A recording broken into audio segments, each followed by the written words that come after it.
So this is our lab from this week.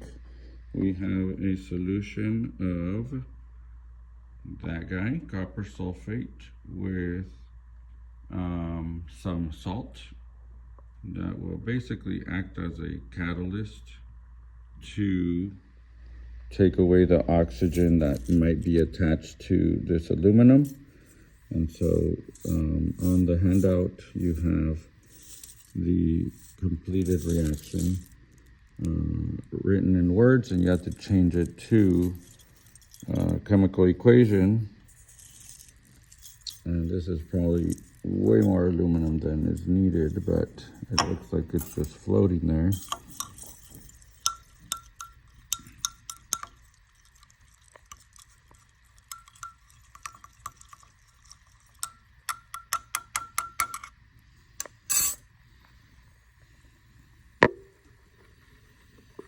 So you can see that the aluminum is reacting.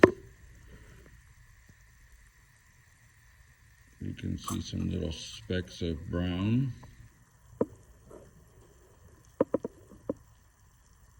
Some bubbles forming there. The temperature started room temperature.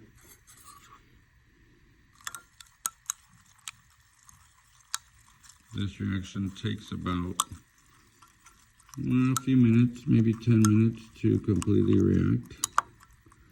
But if we look at the bottom,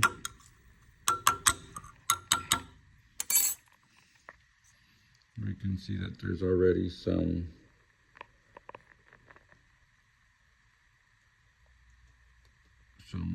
solid forming.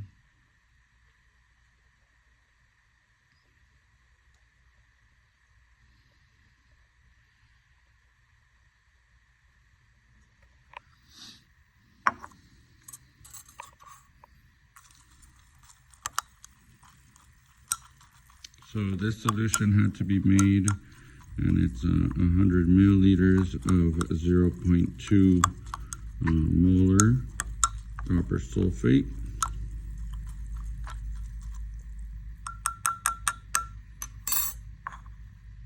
And so it's not a very fast reaction here, but we're definitely getting some solid here that you have questions about in your handout. So if you write out the reaction completely, you'll see what this product should be. And if you get it out and filter it and let it dry, you'll see what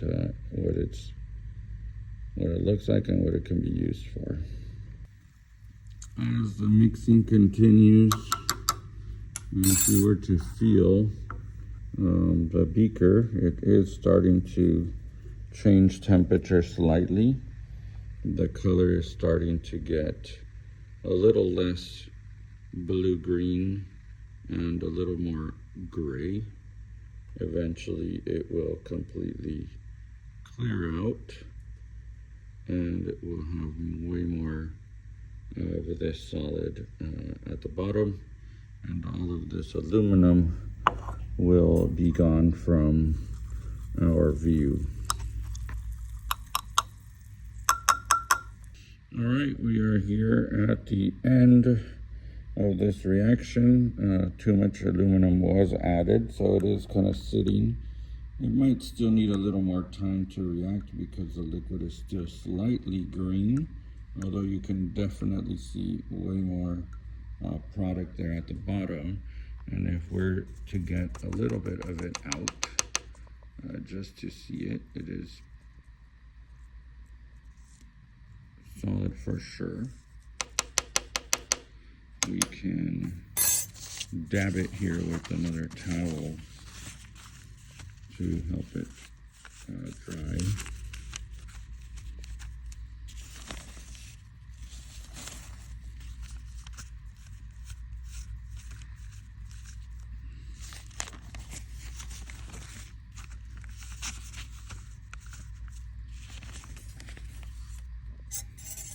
And so this is still wet, but if it was allowed to dry a little more, you would start to see that it does act like a powder.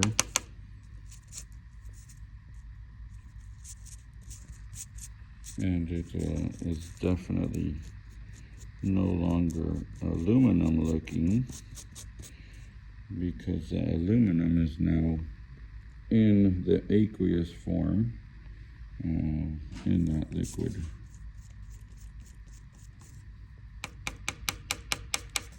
So that is this reaction. You will have to write down the chemical equation and answer some questions about it, such as how much of the copper sulfate was needed to start this reaction.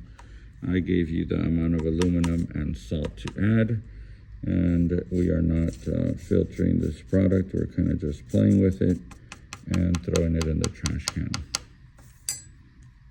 And our last segment, now that this is pretty dry, I'm just going to get some of this in my hand, rub it a little bit, and you can see that it does leave a color on my skin.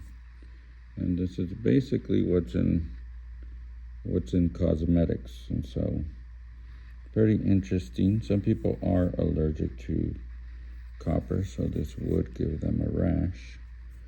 But just to show you that makeup does use these transition metals for their colors. And so we made some free makeup from scratch. And that is lab.